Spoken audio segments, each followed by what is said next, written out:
좋은 날입니다. 성령님께서 오늘도 여러분의 심령 가운데 큰 은혜와 평강으로 함께 해주시기를 주님의 이름으로 축복합니다. 오늘은 우리가 세 번째 레슨으로 넘어가 보도록 합시다. 우리가 첫 번째, 두 번째에서 뭘 배운지 잠깐 한번 살펴볼까요? 첫 번째 주제에서는 하나님은 좋으신 하나님이다. 우리를 축복하시는 축복의 하나님이다. 그래서 심지어는 우리가 죄를 지었을 때도 하나님께 나오면 하나님께서 우리의 죄를 사하시고 우리의 삶을 새롭게 축복의 길로 이끌기를 원하신다. 특별히 우리가 예레미야서 29장 11절부터 13절까지를 통해서 여러분에게 이것을 선포해 드렸습니다. 성경 예레미야 29장 11절 13절은 이렇게 선포합니다. 나 여호와가 말하노라. 너희를 향한 나의 생각은 내가 아나니 재앙이 아니라 곧 평안이요 너희 장래에 소망을 주려 하는 생각이라. 너희는 내게 부르짖으며 와서 내게 기도하면 내가 너희를 들을 것이요 너희가 전심으로 나를 찾고 찾으면 나를 만나리라. 심지어 아무리 죄를 지은 민족과 개인이라 할지라도 얼마나 악한 사람이라 할지라도 하나님 앞에 나와서 찾고 구하고 부르짖으면 하나님이 만나 주시고 죄를 사하여 주시고 용서하여 주시고 오히려 미래의 소망까지 주시는 하나님이다. 평강을 주시는 하나님이다. 이것이 일과의 중요한 주제였습니다. 두 번째 강의에서는 뭘 배웠을까요? 그런데 왜 우리 삶에 이런 저주가 찾아왔냐는 거예요. 왜 죽음이 찾아왔고 왜 경제적 파탄이 찾아오고 질병이 왜 찾아왔느냐.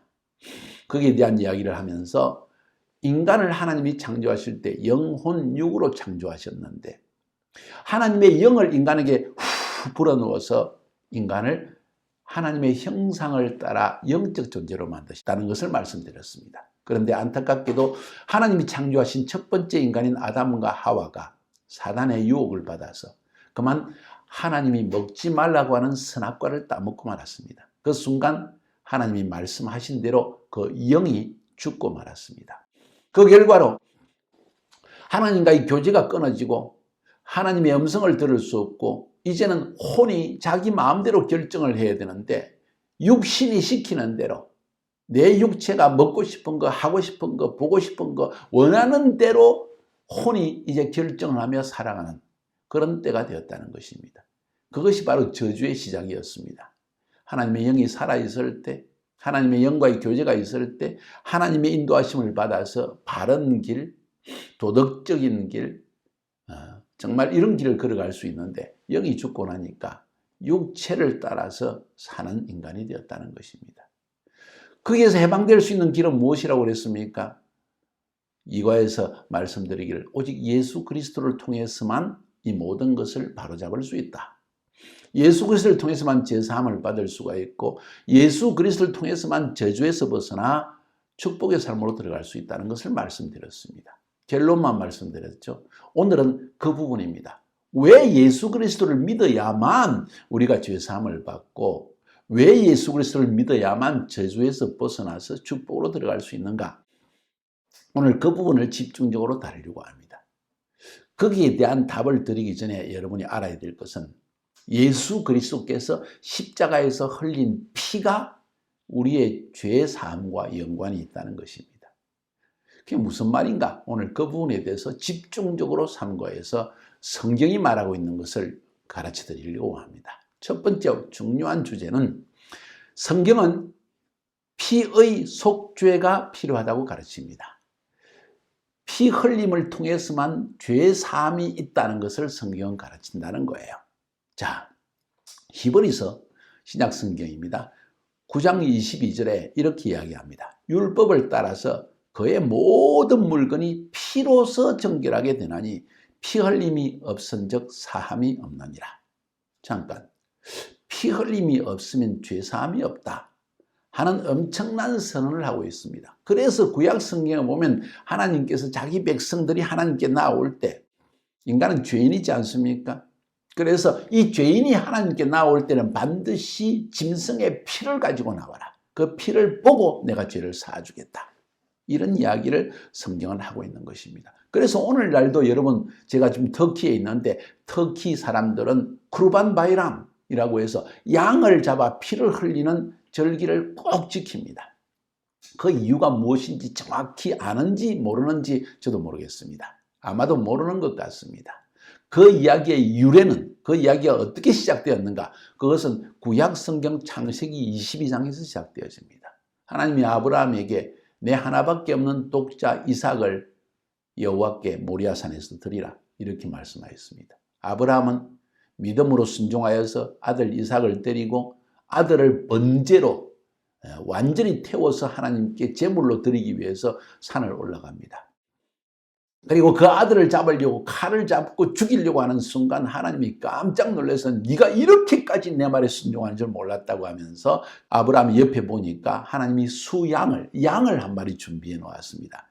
이삭 대신에 하나님께 드릴 제물을 준비해 놓았다는 것입니다.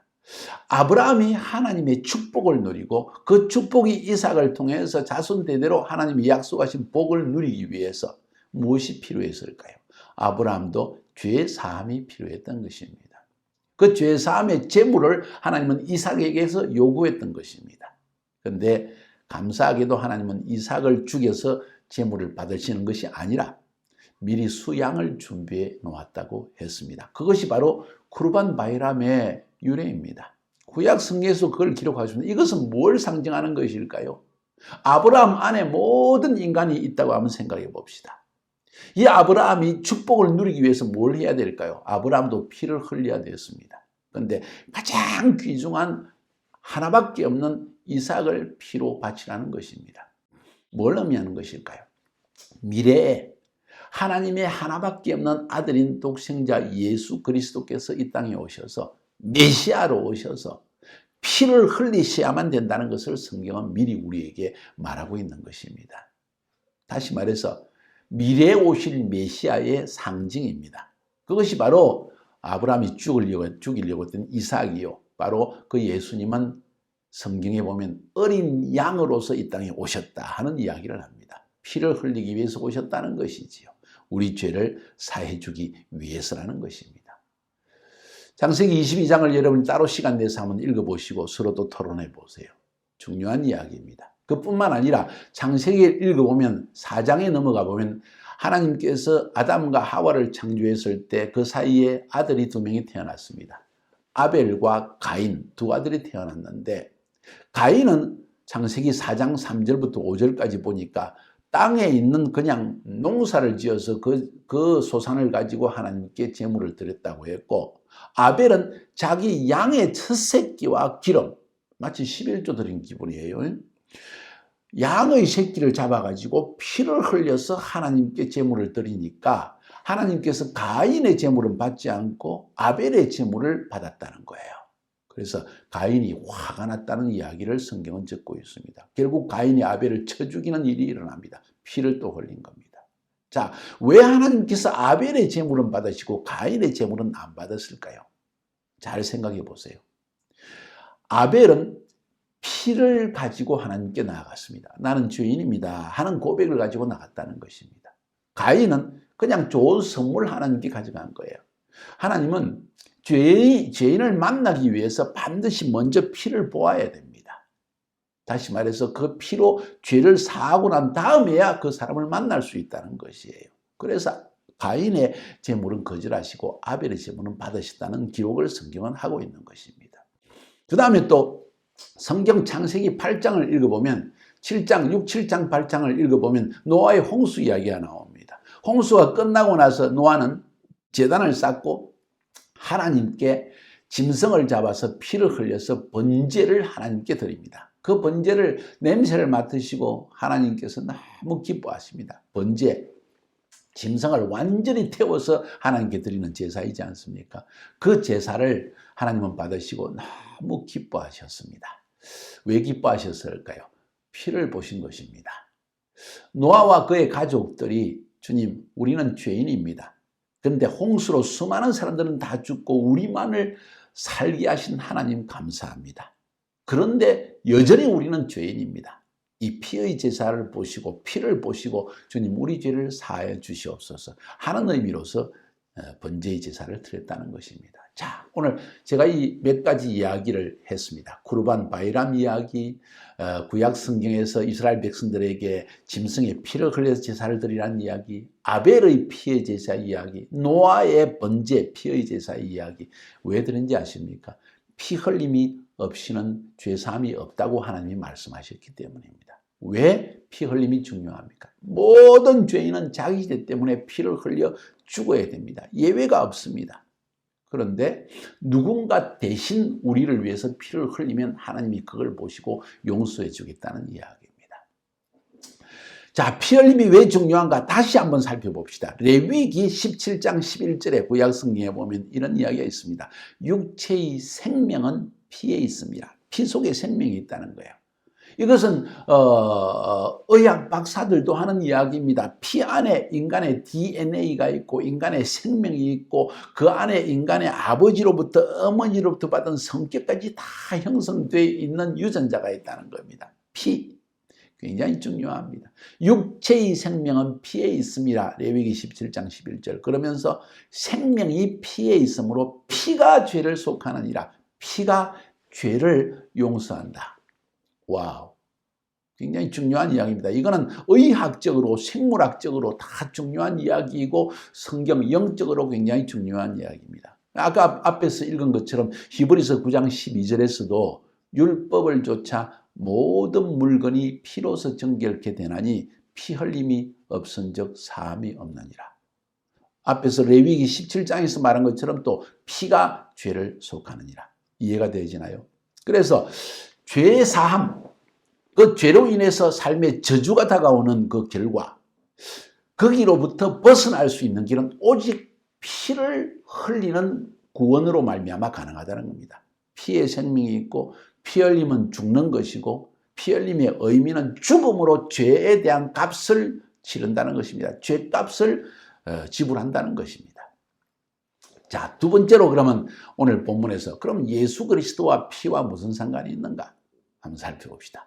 예수 그리스도는 바로 나와 당신의 죄를 사하기 위해서, 나의 죄를 사해 주기 위해서 십자가에서 피를 흘리신 구원자가 바로 예수 그리스도라는 거예요.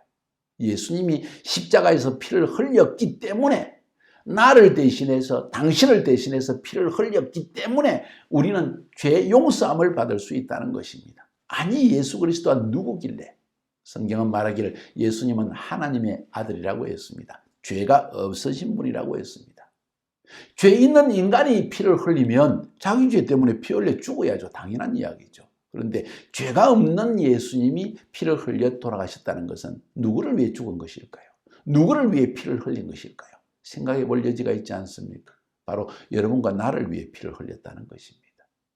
히브리서 9장 11절부터 14절까지는 이런 이야기를 하고 있습니다. 예수 그리스도께서 장래 좋은 일의 대제사장으로 오사, 대제사장은 하나님과 인간 사이에 화해를 시키는, 죄를 용서해 주고 하나님께 가까이 갈 수 있도록 이끄는 분이 대제사장입니다. 다시 읽어볼게요. 예수 그리스도께서 장래 좋은 일의 대제사장으로 오셨다.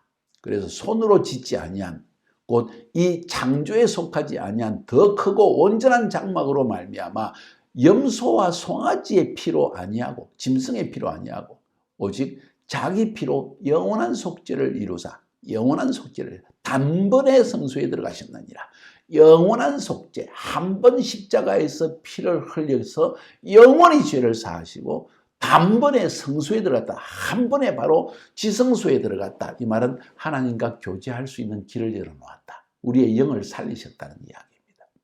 13절에 염소와 황소의 피와 및 암송아지의 죄로 부정한 자에게 뿌려 그 육체를 정결케 하여 거룩케 하거든 하물며 영원하신 성령으로 말미암아 흠없는 자기를 하나님께 드린 그리스도의 피가 어찌 너희 양심으로 죽은 행실에서 깨끗하게 하고 살아계신 하나님을 섬기게 못하겠느냐.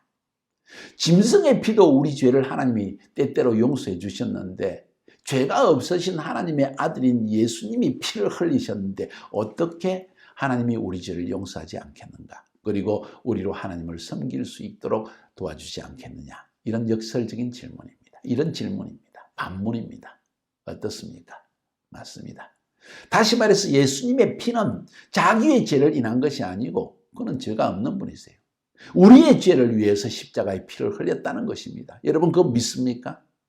믿어보세요.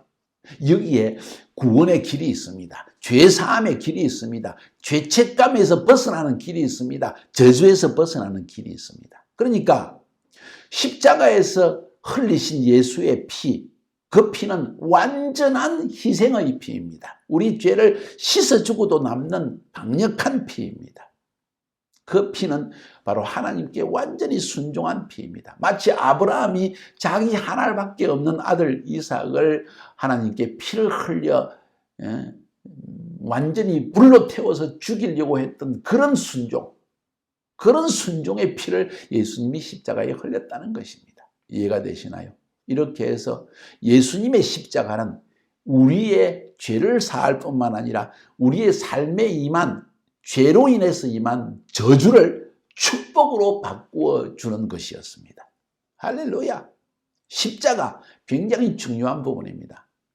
사과로 넘어가면 네 번째 강의에서는 이 십자가 위에서 무슨 일이 일어났는가? 예수님이 피를 흘릴 때 십자가 위에서 우리 삶에 실제적으로 일어난, 영적으로 일어난 일을 말씀드리려고 합니다. 꼭 잘 들으시기 바랍니다. 자, 그래서 예수님의 십자가 때문에 우리의 삶은 저주에서 축복으로 바뀌어야 되었다.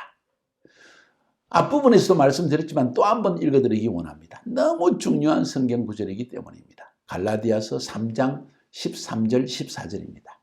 그리스도께서 우리를 위하여 저주를 받은 바 되사 율법의 저주에서 우리를 속량하셨으니, 율법의 저주라는 것은 하나님의 율법은 우리를 자꾸 정죄합니다. accuse합니다. 정죄합니다. 너 죄인이야, 죄인이야. 근데 그 율법의 저주에서, 이 accusation에서, 정죄에서 우리를 속량하셨다. 값주고 샀다는 것입니다.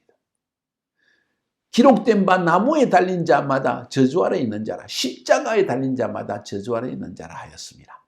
이는 그리스도 예수 안에서, 그리스도 예수를 믿는 믿음 안에서 아브라함의 축복이 이방인에게 미치게 하려고 하는 것이다.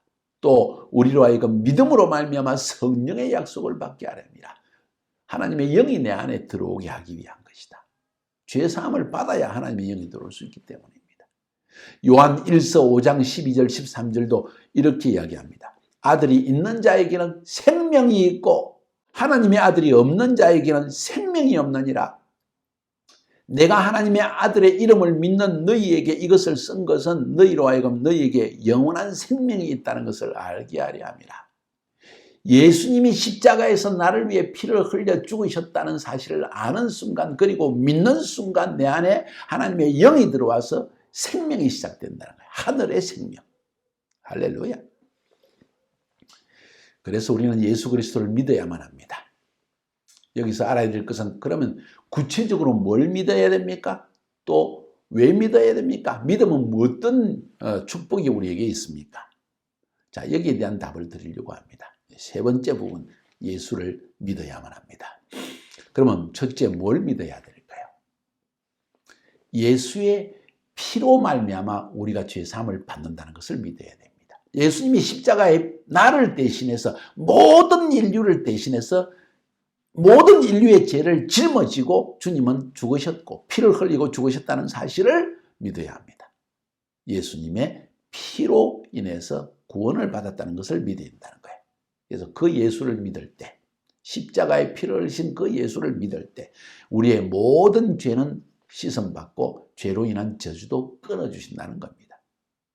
성경 베드로전서 1장 18절 19절에 이렇게 말합니다. 너희가 알거니와 너희 조상의 유전한 망령된 행실에서 구속된 것은 은이나 금같이 없어질 것으로 된 것이 아니라 오직 흠없고 점없는, 죄 없는 어린 양 같은 그리스도, 예수 그리스도의 보배로운 피로 한 것이니라. 예수님이 피를 흘렸기 때문에 너희가 구속된 것이다. 또 말해 볼까요? 요한 1서 1장 9절에서는 이렇게 이야기합니다. 만일 우리가 우리 죄를 자백하면 그는 미쁘시고, 예수님은 미쁘시고 의로우사 우리 죄를 사하시며 우리를 모든 불의에서 깨끗하게 하실 것이요. 할렐루야. 예수님의 피만이 우리 죄를 용서할 수 있다는 것입니다. 피 흘림이 없으면 죄 사함이 없는데 예수님이 피를 십자가에서 흘렸기 때문에 우리는 죄 사함을 받게 된다는 겁니다. 자, 뭘 믿어야 됩니까? 예수님이 나를 대신해서 십자가에 피를 흘렸다는 사실을 믿어야 합니다. 그때 죄 용서도 받고 저주에서도 벗어나게 된다는 겁니다. 두 번째로, 그러면 왜 예수를 믿어야 합니까? 혹은 예수를 믿으면 어떤 일이 내 삶에 일어날까요? 첫 번째, 하나님의 진노의 심판에서 벗어납니다. 하나님의 진노에서 벗어납니다. 구체적으로 이야기하면 요한복음 3장 36절에 아들을 믿는 자는 영생이 있고 아들을 순종하지 아니하는 자는 영생을 보지 못하고 도리어 하나님의 진노가 그 위에 머물러 있느니라. 예수님의 십자가의 피에 하신 일을 믿는 사람에게는 영생이 있고 없는 사람은 진노가 머물러 있다. 다시 말해서 예수를 믿을 때 하나님의 진노에서 벗어나게 된다. 두 번째, 하나님의 심판에서 벗어납니다. 예수 믿으면 하나님의 심판에서 벗어나서 구원을 받습니다. 요한복음 3장 17절 18절에 하나님이 그 아들을 세상에 보내신 것은 세상을 심판하려 하심이 아니요 저로 말미암아 세상이 구원을 받게 함이라. 저를 믿는 자는 심판을 받지 아니하는 것이요 믿지 아니하는 자는 하나님의 독생자의 이름을 믿지 아니함으로 벌써 심판을 받는 것이니라. 믿지 않는 사람은 이미 심판을 받았다는 것입니다. 그런데 믿는 순간 심판에서 벗어나 구원을 받게 된다. 두 번째. 그 다음에 세 번째로는 죄사함을 받습니다. 마태복음 20장 28절에 인자는 예수님을 의미합니다. 인자가 온 것은 섬김을 받으려 함이 아니라 도리어 섬기려 하고 자기 목숨을 많은 사람의 대속물로 주려 함이니라. 할렐루야. 대속물, 죄를 용서하기 위해서 자신을 제물로 드렸다는 것입니다. 에베소서 1장 7절에도 그런 이야기를 합니다. 우리는 그리스도 안에서 그의 은혜의 풍성함을 따라 그의 피로 말미암아 속량 곧 죄사함을 받았느니라. 속량 곧 죄사함을 받았느니라. 할렐루야. 죄사함을 받는다. 진노에서 벗어난다. 심판을 받지 않는다. 그리고 죄사함을 받는다. 네 번째로 의롭다함을 받는다고 했습니다. 죄 없는 사람으로 하나님은 여기신다는 거예요. 믿는 순간에. 로마서 5장 19절에 이렇게 말합니다. 한 사람의 순종하지 아니함으로 많은 사람이 죄인이 된 것 같이 한 사람의 순종하심으로 많은 사람이 의인이 되리라. 갑자기 죄인이었던 내가 의인이 되는 길이 뭐냐? 예수를 믿는 순간 그렇게 된다는 것입니다. 할렐루야.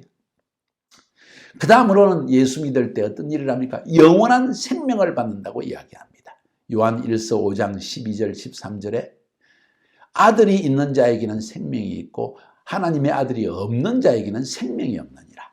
내가 하나님의 아들의 이름을 믿는 너희에게 이것을 쓴 것은 너희로 하여금 너희에게 영생이 있음을 알게 함이니라. 할렐루야. 로마서 6장 23절에도 이렇게 말합니다. 죄의 삭은 사망이요 하나님의 은사는 그리스도 예수 우리 주 안에 있는 영생이라. 영원한 생명, 하나님의 생명이 내 안에 예수 믿는 순간에 시작된다.